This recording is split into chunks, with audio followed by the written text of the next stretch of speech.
welcome to my channel. This is your girl Nesmomo. I'm very delighted to welcome you all to today's session where we are going to dive into a very critical topic for job seekers in the UK. So we are going to look at how to avoid scams and find legitimate employment opportunities in the UK. We all know that it has become very crucial than ever to navigate the job market, especially in UK safely. And today I'm here with Dr. Lawrence to take us through this process as he has an in-depth knowledge about this entire process. Welcome, Dr. Lawrence. Yeah, thanks for having me, sis. Can you briefly introduce yourself to my viewers? Okay, yeah. As you've already mentioned, my name, I'm Dr. Lawrenceamoah. I'm originally from Ghana, but I live in the UK now with my family. I work within the construction sector as a chartered health and safety practitioner and Yeah. also an engineer within the construction sector. And I'm actually a company director for a busy construction firm based in Essex. I'm also into a few other things, and among those is providing education and information from my experiences and skills, just to be able to inform and educate our brothers and sisters across the diaspora, and also the rest who are interested in maybe migrating towards into the UK and other places across Europe, where I'm able to assist and provide that information. And I must say, I'm not a lawyer. All of this information is just for education purposes, Yeah. and it's based on my skills and obviously my experiences, obviously within the UK, and also a lot of them based on research as well, which obviously as a PhD student or as a PhD doctor, yeah, I see myself as a research animal, and I tend to do a lot of research to be able to get that information and obviously provide it to people who actually need it out there. So yeah, but that's a bit about myself. Okay, thank you. I've actually been on your TikTok page several Mm. times, and I must say that Dr. Lawrence Omar has over 200K followers on TikTok, and Now it's really amazing. yeah, we are hitting now. We are within a month. It's grown from 200K. We are hitting 300K. Wow, you're doing so well. Yeah, thank you. And please, guys, you have to follow his YouTube channel as well, Dr. Lawrenceamoah YouTube, and also TikTok as well. He shares so much knowledge about migration, like steps to take when it comes to education, Yeah. health, especially my caregivers. Please, you have to, those who are really interested in moving to the UK through the caregiver route, he shares so much knowledge about how to avoid scam and all that. So please, it's very important. Dr. Lawrence, can you share with me a short one? What is the whole story behind this? Why did you begin this whole this whole movement on TikTok and also on Okay. YouTube? Yeah, so basically, obviously, as I was saying earlier on in my introduction about the skills and my experiences, I've been in the UK since 2007. When I moved here, I did a lot of other jobs, any jobs as most people do, just to be able Yeah. to settle in the UK. So from that point onwards, I joined the British Army. So after serving for almost 7.5 years. During that time, I also served in Afghanistan for 6 months to Wow. fight in the war. Yeah, from 2008 into 2009. Yeah, I was involved in the war. So fast forward, when I was about leaving the British Army, I decided that I wanted to go into the construction sector because I was in the Royal Engineers within the British Army. So I started doing my master's and also my PhD as well. So when I left, there were a lot of my mates who were also Ghanaians and people from other African countries who were also looking to be able to get into different sectors, but they were Yeah. unsure which particular sectors to be able to get into. And there were a Yeah. lot of other people who had also migrated from Ghana and also from Nigeria, who were my friends as well at the time, who were contacting me. Yeah, because obviously most of the applications that I did for myself and for my family, I Yeah. I didn't solicit any lawyer, I didn't use any consultant or any agency. I did most of those applications myself. So I kind of had, because it was based on research, had a bit of an in-depth knowledge in that. So most people were coming to me asking me all sort of questions. I need to bring my wife over. I need to bring my child over. Can you assist me with this application? Can you explain this to me? So hence, I was doing more research. I was reading more about it. And I realized that it got to a point, a lot more people also were contacting me, especially I'm on Facebook because I do my digital or my Yeah. online business as well. A number of people also contacting me on Facebook, and even on LinkedIn is the same name I used over there as well, asking me all these questions. I realized that And a lot of them, a number of them, they have been scammed. Most of them have lost thousands of pounds, thousands of dollars, thousands of Ghana cedis, and all of that. So I realized that if it's like something that I will be able to use my experience and skills to be able to assist them so they don't fall into the victims, they don't fall into the hands of these unscrupulous connection men, as we call them, or agents, some of them, as we call them, then maybe it will be able to empower them. It will be able to help them, because what I realize is that most of them is for the lack of information. They don't know where to be able to find the information, because back home in Ghana, where I'm originally from, or where you are from as well, information is not there. You could try to look for information, whether from the government, from businesses, from agencies. The information is not forthcoming. So most people have become used to that particular system, that way of life. So we tend to bring that kind of way of life, or for the lack of information, we tend to translate that when we migrate abroad. But it's very different. I keep telling people, every information that you need about the UK or about Canada, about USA, or any other of these developed countries, the information is provided freely, and you can get access to it. Even if it's not there, you can request for information, and they are obliged to be able to provide it to you. So it was that kind of empowerment that I wanted to give to our people, that knowledge or education that I wanted to share with our people. That was the reason why I started it. So I thought that it was just going to be, I was just going to do it maybe for fun. But later I realized that thousands and thousands and thousands of people actually needed it. And I realized that, okay, I think it's about time maybe I took it a bit more serious, because on a day-to-day basis, being a company director, we've got a construction company. We employ over 250 people. So on a day-to-day basis, we are very busy. And I didn't think that I would have had the time to be able to combine that, obviously, with my day-to-day job. But when I realized that people actually needed the information, I realized that maybe I have to put a bit more commitment into it to try and assist our people, so that obviously they do not fall into the hands of all these connection men who are spending thousands of pounds, thousands of dollars. So that was the reason why I started this particular, obviously, and people have bought into it, and it's going really well so far. Yeah. Wow, thank you so much. You're doing so well. Yeah. Okay, Thank so you.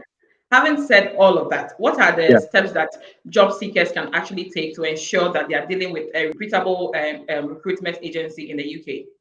Okay, so obviously, if you are someone out there, obviously, and you are looking to find a skilled worker visa opportunity, the UK government, which is www.gov.uk, I believe that you might add it to maybe your post later on. That is the official UK government website, www.gov.uk.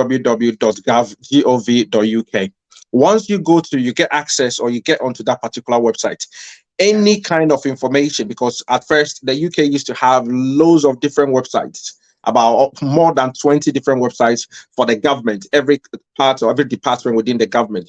But now they've amalgamated all of those websites, and they've put it into that particular singular website. So when you go to that website, any information that you want to find from birth to death, you find it on that particular website. So it's the go-to website for anyone. So if people go onto that particular website, what I normally I encourage people to do is that, because most people want to apply for maybe a skilled worker visa because they want to migrate to the UK and come and work, and obviously to be able to make life better for themselves. Once you go to that website, all that you are looking for is just enter onto that particular website, skilled worker visa. When you enter the skilled worker visa on that website, it gives you all the information that you need about that particular skilled worker visa. If any other type of visa, that's what you're looking for, just enter whether it's a visitor visa, a tourist visa, a student visa, a dependent visa, or indefinite leave to remain, or registering or becoming naturalized as a British citizen.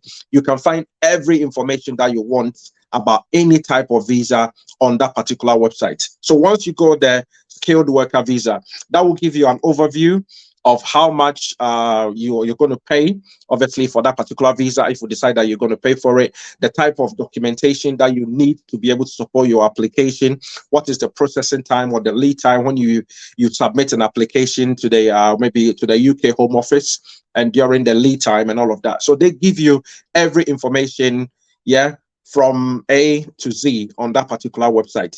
So once you've done that, two other points that they also have is that because it's a skilled worker visa, the UK, they have undertaken what they call an assessment of their economy, of the work within the UK. And they have assessed that there are certain skills that are in high demand because there is a shortage, especially following the aftermath of the COVID. So those particular skills that have been assessed as in high demand, that's where they've categorized them into what they call shortage occupation list. So when you go to that particular website as well, gov.uk, you can also enter in the shortage occupation list. When it comes up, you can view it online. You can also download it in a CSV, i.e. in a spreadsheet form.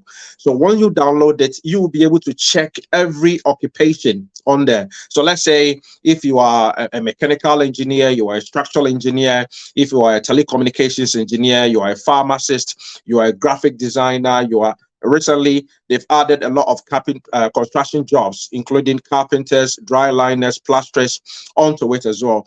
At first, because people used to talk about care nursing, when you talk about the skilled worker visa, most people thought that it was only about care and nursing. But it's not just that. It cuts across all different sectors: manufacturing, hospitality, industry, care industry, production, even warehousing, transportation. It cuts across all different education as well, all different sectors. So when you go there, you will be able to check if your occupation is on there, which is the shortage occupation list.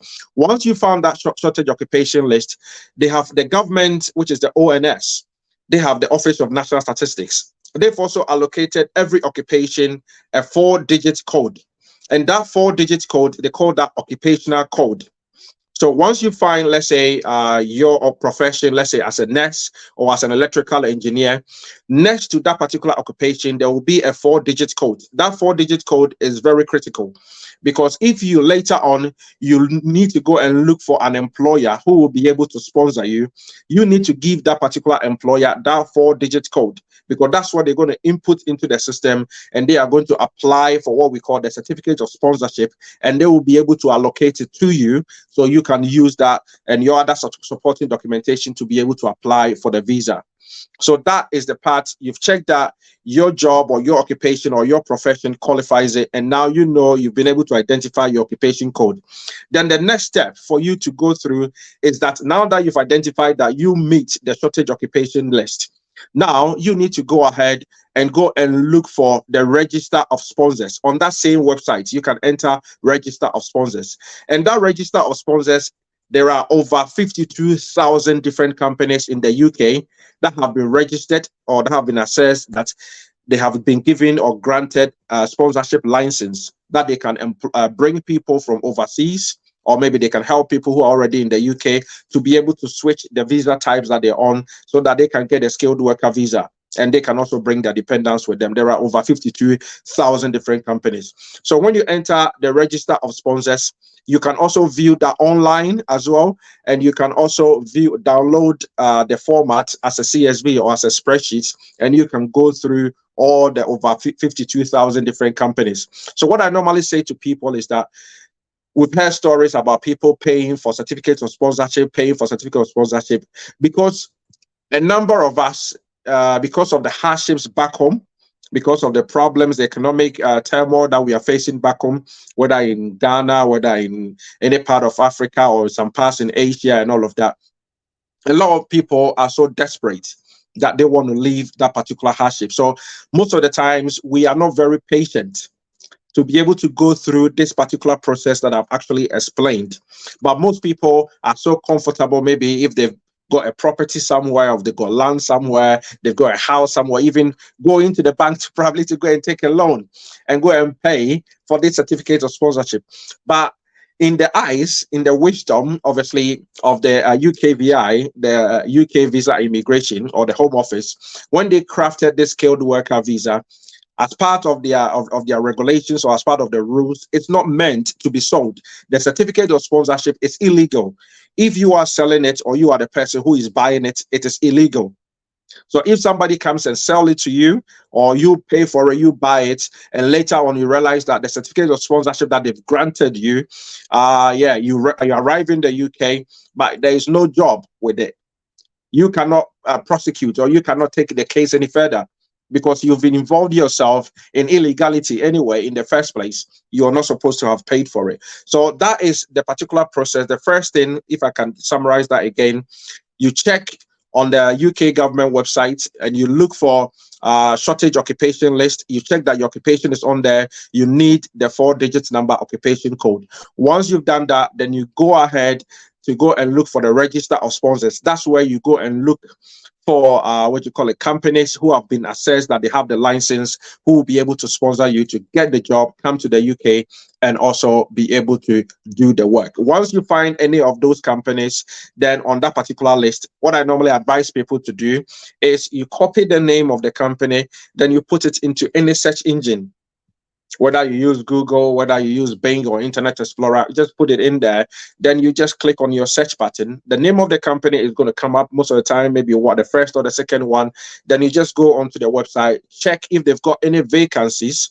And this is another very interesting part as well, because sometimes the jobs will be there, but what most people, because they haven't got the time to be able to read the job description, they go onto these websites, they see the jobs there, and straight away they're going to apply for it. But sometimes the jobs that are there might not be for overseas applicants. It might be for people who are already within the UK.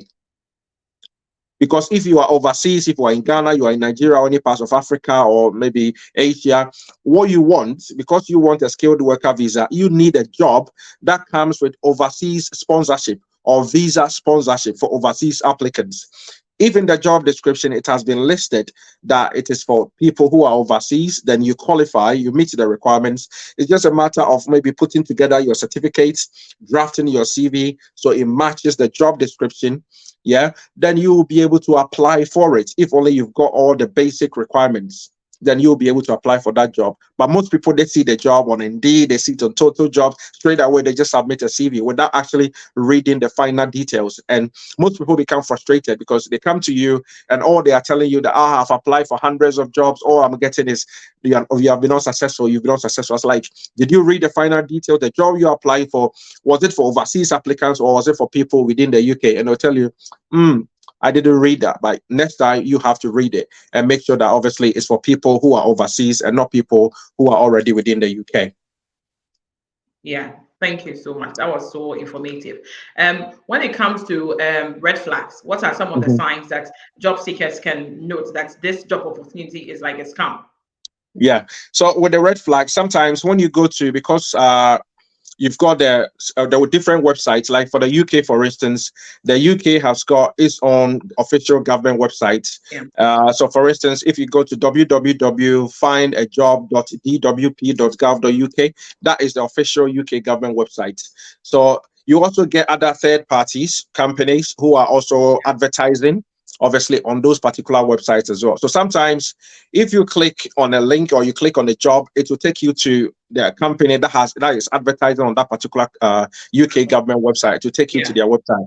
So most people, if you are unsure of the link that you are clicking, you go and click on another link and it might take you to another third-party website.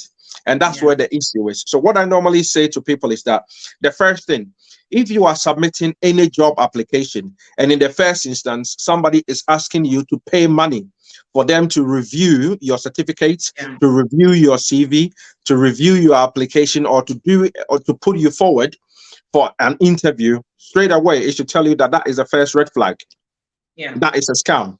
Because for you to be able to be put forward for any interview or for your documentation to be reviewed, no company or no organization should be asking you to pay money.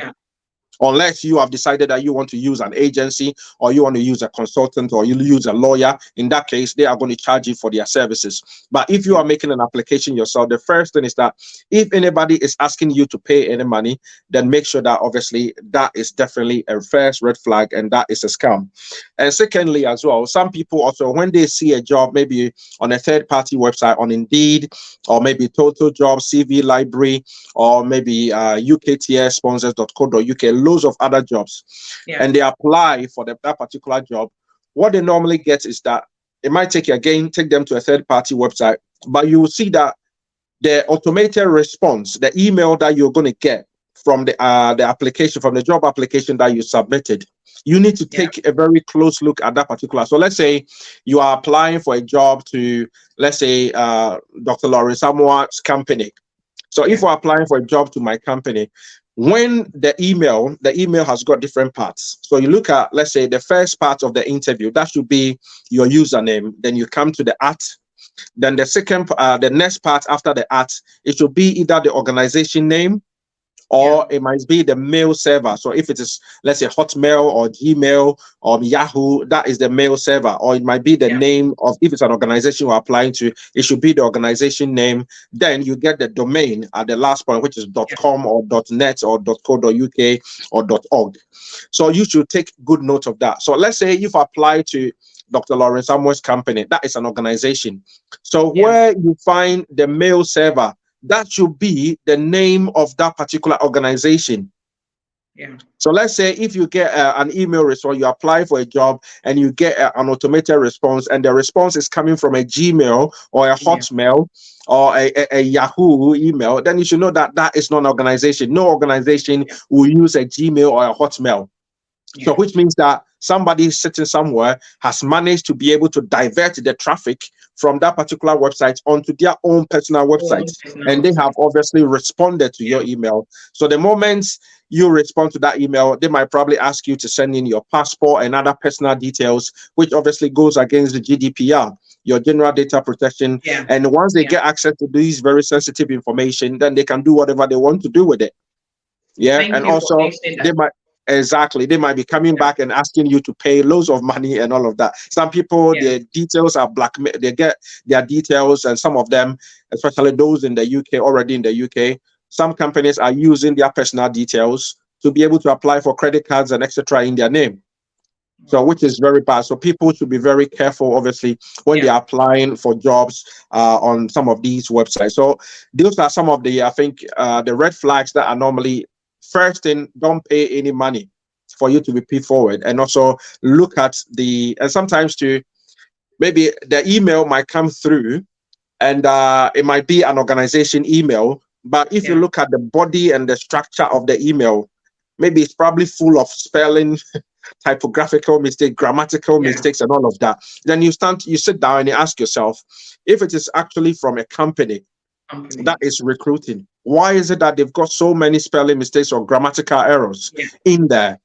So you should be asking yourself those particular questions and that. And sometimes to even some people, also especially the connection men, they tend to put out maybe some messages out there, especially across various social media platforms, WhatsApp, maybe Facebook, TikTok, and all of that, so that it tends to scare people. Because the last I remember, last month, when a lot of people thought that there was going to be a lot of changes that the UK Home Office was going Yeah. to introduce, and people were saying that IELTS has been cancelled. You cannot use IELTS; it has been cancelled. People can no longer use ECTIS to be able to convert their certificates, and a lot of people. So one person contacted me and I said, okay, he said somebody has put some information on their WhatsApp platform. Yeah. That's okay. Just take a screenshot of that information or just forward it to me. Let me look at it. The moment the person forwarded to me, I just read it and I just said, nah, this is not coming from Yeah. UKVI. Because you read it, the first line, the first sentence is a full of just about 4 or 5 grammatical errors. I was like, UKVI would never put out this particular message because they've got lawyers, they've got highly educated people, and they have to check and cross-check, make sure that it Yeah. goes through loads of checks and balances before they put out any information. So there's no way that this particular test is coming from the UK or the Home Office. Yeah. Yeah. So straight away, so I didn't even bother worrying myself to. I just told the person that this is a scam. Don't fall for it. Yeah. So these are some of the red flags that people should be looking out for in terms of so that they don't get scammed if you are looking for jobs or maybe trying to apply for jobs online. Yeah. Okay. You actually spoke about GDPR, which Yeah. brings me to this question about how people can protect their personal information when seeking such jobs online. Yeah. So obviously, when you are want to protect your personal information, GDPR, I think one of the basics is just probably about what you call a consent. Yeah. Yeah. So if you are consenting to submit, there are loads of checks boxes that the companies or websites will ask you to tick, maybe for marketing purposes and all of Yeah. that. So just be cautious of the boxes that you are ticking, because you might tick a box where you have probably agreed for you to be able for them to sell your details to a third party, or maybe a Yeah. marketing organization somewhere in India or somewhere in other places, and you have probably haven't read the final details, or Yeah. you haven't taken your time because you Yeah. are just in a hurry. You just want to go through the application process and just submit it. So that is Yeah. very important that people take their time. If there are any boxes that you have to tick, please make sure that you're going and reading the final details. Just spend some time, 2-3 minutes, just cast your eye over it, make sure that you fully understand what you call it, everything that is in there. And also there was one thing as well, to be able to protect your personal details when you are, let's say, all these jobs portals, they've got accounts, or you can register, or you can create your own account. So when you go to the UK government website, you can create your account, or you can browse as a guest. When you go to Okay. Indeed, you can create your account, or you can browse as a guest. But Yeah. normally I encourage people to create an account, because you can upload their CV, your CV, you can put your picture on there, you can put a profile where employers can look for you or can search for you. If you go onto LinkedIn as well, that is one platform that a lot of Ghanaians are not using, a lot of Yeah. Africans are not using. And I encourage a lot of professionals to use that as well, because that is like the Facebook for professionals. Yeah, so Yeah. people, if we are looking for jobs, employers can actually look for people over there. So when you are creating all these accounts, just make sure that obviously you have got a very strong password, Yeah. whether you are using alphanumeric, you are using a capital, lower cases, and you're adding some symbols, obviously, to your password. So it's a bit stronger. If you want to change it, let's say every 1 month or every 2 months, just maybe set yourself a reminder, so you change it from time to time, so that people cannot, or especially if you've got multiple people sharing the same device, or maybe Yeah. somewhere in Africa where most people or some people might not probably have their own, maybe laptops or personal computers, where they have to go to maybe an internet cafe or something to go, and you are sharing, or maybe you are using a public internet access. Just make Yeah. sure that where you are logging on and the devices that you are using, you are not automatically saving your password. Because if you are using, let's say, an internet cafe where it's being used by multiple people, and you say you automatically save your password, this means that when you leave, the next person who comes after you will be able to get into your account, because you've automatically saved it. So it's Yeah. better that once you are using a public, maybe computer or maybe internet cafe, you try and log out. If it's your personal computer, make sure your password is a bit stronger and you change it from time to time. Yeah. And also, if you haven't got any, let's say, antivirus on there, try and get an antivirus on there. Some of them are free. So you can go onto the App Store and download some of them for free. And yeah, Kaspersky, and you've got quite a number of them. Yeah, McAfee and all of that, that you'll be able to download, just to be able to protect yourself. Because if you haven't got any of these antiviruses or these security features, it's easy for maybe when you go onto a third party, you'll be able to get malware or maybe viruses easily. Yeah, can attack your computers, get access to your information, and people can easily get access to your personal details and all of that. Yeah. So I think those are some of the tips that people can probably follow to be able to protect themselves and also their personal information. Yeah. Okay. Okay, Dr. Lawrence. So I've had a lot of people reaching out to me saying that, oh, finally I'm in the UK. I came through the healthcare assistant route or the carer route, and I'm having them say the COS, but the company that I came with or the company that I'm here to work with says they don't know me, my COS is inactive, or they don't even have jobs for me. In such Mhm. situations, what should they do? And we also have Yeah. people recently recording videos and sharing bitter experience in the UK through the carer route. In such situations, do they have to go back? Can they report them? Can they report such situations to any authority, or what are they supposed to do in such bitter situation? Okay. Yeah. So Okay, yeah. normally, So normally, this is something that is happening, what do you call it, very rampantly recently, because yeah, most of the companies, what they do is that the care companies, for instance, they they don't want to use their face. Yeah, they don't want to put yeah, themselves, because of they've got their own reputation to be able to protect. So what they tend to do is they use a third party. So let's say that third party, they appoint an individual who will be yeah, doing, obviously, excuse me to say, all the dirty work for them. So Yeah. that individual will put their face out there. So the care company has got a COS, or they've applied for the COSs. Let's say they've got about jobs for only 10 people, full-time job, let's say 39 hours or 37.5 hours, or how many hours it is, for maybe, let's say, only 10 people. But instead of applying for only 10 COSs, what they actually do, because they've turned this into a money-making machine, they apply for, let's say, about 50 COSs. So that, in fact, they're going to bring 50 people in, knowing that they only have jobs for only 10 people. So they get the COSs, they bring all these people in, and when they arrive in the UK, they tend to ration the hours, the working hours for them. So some of them too, they've already arrived in the UK, and they pick up the phone and call the company that gave them the COS, and they don't even pick up the call. Some of them have even blocked them. They don't even pick up the call. So it's a very serious issue. And what I normally say is that because of the nature of the certificate of sponsorship, the COS, your first priority, you are the main applicant. You are supposed to be working for the employer who brought you to the UK.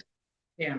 If you are not working for the employer who brought you to the UK, when you have been granted a 3 years visa or 5 years visa and it comes up to renewal or extension, there is no way you will be able to extend it because you haven't worked for your main employer. So your main employer, they've got a system between the employer and the UK Home Office, which they call the Sponsorship Management System, SMS. And that sponsorship management system is the only your employer and the UK Home Office who have got access to it. You as an employee, you haven't got access to that in particular information. And what your employer is supposed to, the information they're supposed to keep about you are the hours that you're working, and also more importantly, your rate of pay, the holidays that you are taking, how much taxes that is being deducted from you, how much the pension deduction that's been taken from you. Because at the end of the day, when it comes to your indefinite leave to remain, or if you are on a 3 years visa and it has to be extended, the UK, they will have to look at the most important thing is your rate of pay, your salary threshold. Do you meet that? If you don't meet the salary threshold, then it might affect your renewal. And when you are affected, automatically your dependents are also affected. Yeah. So that's what normally happens. So when that happens, then if your employer hasn't got any job for you, what I normally tell them to do is that you have to find another employer. It's not easy. You have to find another employer and switch immediately. Another employer. But now, because it's become very, very difficult because most of the employers in the UK now, for them, if you're already in the UK, for them to be able to give you the opportunity to work for them, most of them want to see that you've actually gotten a UK experience, at least a minimum of 3 to 6 months experience. And they want to know, some of them will put you on a probation. Yeah, and they want to know that you are hardworking, you are dedicated, and you actually want to do the care work before they will help you to be able to switch after your probation. Yeah. So people who are probably haven't got any jobs, which an employer, they already arrive here, the employer haven't got any jobs for them, they haven't got that luxury of time. Because what is happening is that it's possibly that it's not just you that particular employer has done that particular thing to. It's not just you that they've brought to the UK that they haven't provided them with jobs. And now I think over 1,000 companies, care companies, they are under the microscope at the minute. They are being investigated by the UK Home Office. So if you are unlucky and such an employer that you are working for, or you are supposed to be working for, but they've brought you and they haven't got a job for you, it's possible that they've done it to hundreds of people or a few number of people. And such people would have made complaints, obviously, to the UK Home Office. Some of them are anonymous complaints, but obviously with the company's details in there. So if that particular company that you are currently supposed to be working for, they haven't got a job for you, that's why I advise that you try and look for a decent company, that you will be able to switch to, who can help you to be able to switch. Because otherwise, if in the unfortunate circumstance that the company that brought you here, if their license is revoked, because when they are under investigation, there are two things that will happen. When they will be suspended, and the UK Home Office obviously will be investigating them. Following the investigation, either their license is going to be reinstated or their license will be revoked. If their license is revoked, then anybody who is working for that particular company, it means that then obviously they are at risk as well. If your visa is curtailed or cancelled, you will be given 60 days to leave, to find a company to switch or to leave the UK after the expiration of the 60 days. So what they Wow. can do is that I will not advise them that they probably go and report to the company if they haven't found a if they haven't found a COS. Otherwise, they will, it's like cutting your tongue and swallowing it. Shooting yourself, I guess. Yeah. Exactly, yeah. Because you haven't found a company to be able to switch to. So you need to find a place to have a stable or a firm footing, switch to another company. Then if you want to take it further, maybe you report to the company or that brought you here without any job, that maybe you can take it forward and do that. But in terms of any, as I said earlier on, legal basis, if you have already paid money, you're not supposed to pay money anyway. So I Yeah. don't think they will probably refund any money to you anyway. So the only thing Yeah. that you can do is probably have a gentleman's agreement with them if they're probably going to help you to be able to get part of your money, because a lot more other companies, for you to be able to get another company to switch, they are also charging money. It's Yeah. an open secret. So unless you get a company that is actually performing according to the immigration rules, those are such companies who are not going to charge you any money to help you to be able to switch. Yeah. Okay. But before we end this interview, I'd just like you to reiterate online platforms that job seekers can use to check the credibility Mhm. of job listing in the UK. Once again, please. Okay, yeah. So, what you call it? Some of the job platforms that people can use to be able to. The first one that I'll put out there is the UK government website. That is findajob.dwp.gov.uk. That is the first website that I will give. And Yeah. if you are a nurse, you got NHS jobs or track jobs, you can use that to be able to find. Or if you are looking for HCA jobs, healthcare assistant jobs, you'll be able to Yeah. use the NHS jobs or the track jobs to be able to find work as well. And earlier on, I also did mention about the register. Try to find the list of sponsors. If you are Yeah. trying to find the list of sponsors, there's another website, which is a third party website that you can use, which is www.uktsponsors.co.uk. Okay. www.uktsponsors.co.uk. All the list of sponsors, companies that are within the UK that will be able to help you to be able to secure a job, yeah, and come and work in the UK or help you to be able to switch to get a COS. They are on that particular website. So it's kind of Okay. a mirror website for the register of sponsors that are on the UK government website, gov.uk. That is uktsponsors.co.uk. People can also use reed.co.uk, reed.co.uk. You can also use Total Jobs as well. LinkedIn is a very good one because a lot of jobs, people are finding loads of Yeah. jobs on there. Indeed as well, that is a very good website. And you can also use companyjobs.co.uk, companyjobs.co.uk as well. So those are kind of very popular, yeah, websites that people can use as well. And also cv library is also a decent one as well. But when you go to all of these websites, as I said, make sure that you are creating your login. Yeah, you are uploading your profile. You are making your profile look very professional, so that Yeah. if an employer finds you on there, then you've got a CV uploaded, you've got a professional website. It looks very presentable, so that obviously they will know that you are serious about what you're doing on Yeah. there. And they will be able to contact you, and hopefully, you might be able to secure the type of job that you are looking for. Yeah. Thank you so much. I don't know if you would like to share some companies that you think or you know that they are very legitimate. Those companies have many. There are loads and loads and loads of them. So Yeah, so I think they should probably go to the uktsponsors.co.uk. If they go to the uktsponsors.co.uk, every company that is on there, yeah, what you can do on there is when you go on there, let me probably just explain this. You go to uktsponsors.co.uk. They've got different filters on the company name, the year when they were added onto the list to have, let's yeah. say, to be they were assessed as to have a license and all of that. So you go on there. If you are looking for job within the a healthcare sector or within the care sector, you can just filter it by the sector. Just enter healthcare or maybe just enter care. If you are looking for a teaching job, you can just add maybe education trust or college. Just add it there and click on search. It will just filter it and it will only give you shortlist only the organizations or companies or institutions within the education or the care sector. Alternatively, if you are looking for engineering, you are looking for construction, you are looking for manufacturing, transportation, just enter the keywords in there and just click on search. Then it will just automatically populate it for you.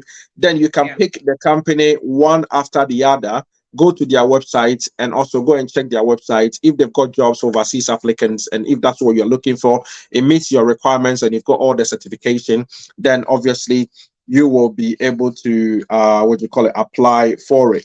So, and I think that before people start applying for jobs, I think they should be able to check and make sure that they've got the basic requirements. So I'll probably quickly scan through that, go through that, because if you haven't got the basic requirements, then there's no point in going to waste your time submitting a job application. So the basic requirements is that one of the things that you need, the documentation, you need what we call the certificate of sponsorship.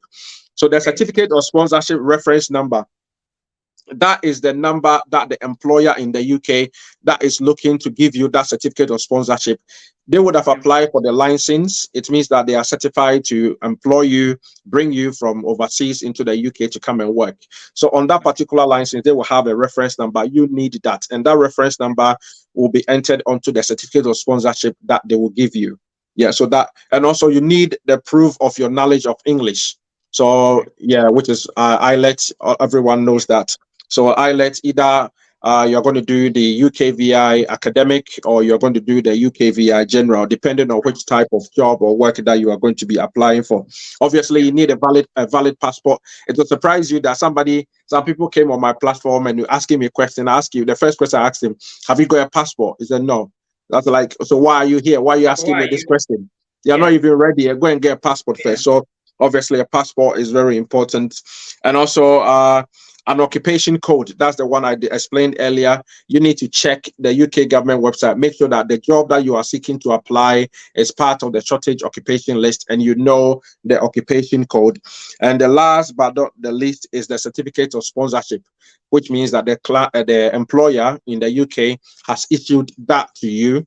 And based on that, normally when they issue that to you for a main applicant, they will take what we call maintenance. So when they take the maintenance, it means that you, the applicant, and your dependents, you don't need to provide any bank statement to be able to support it because they are going to be providing for your maintenance and all of that. So if they do that, then obviously they give you the certificate of sponsorship with all the other documentation that I've mentioned earlier on.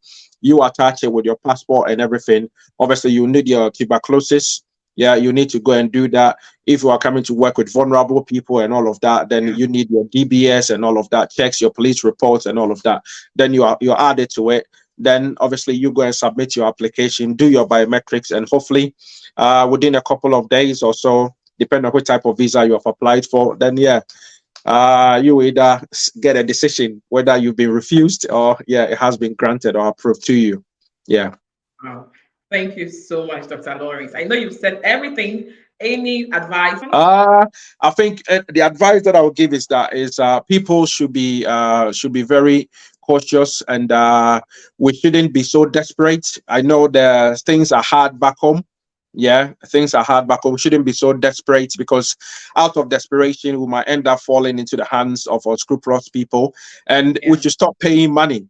We should stop paying money for certificates of sponsorship to be able to get to the UK. And now there is a bit of a fever going around where a number of people, they have probably the connection men again. They'll tell people that, okay, we can help you to secure maybe a cleaning sponsorship. Cleaning, it's not part of the shortage occupation list.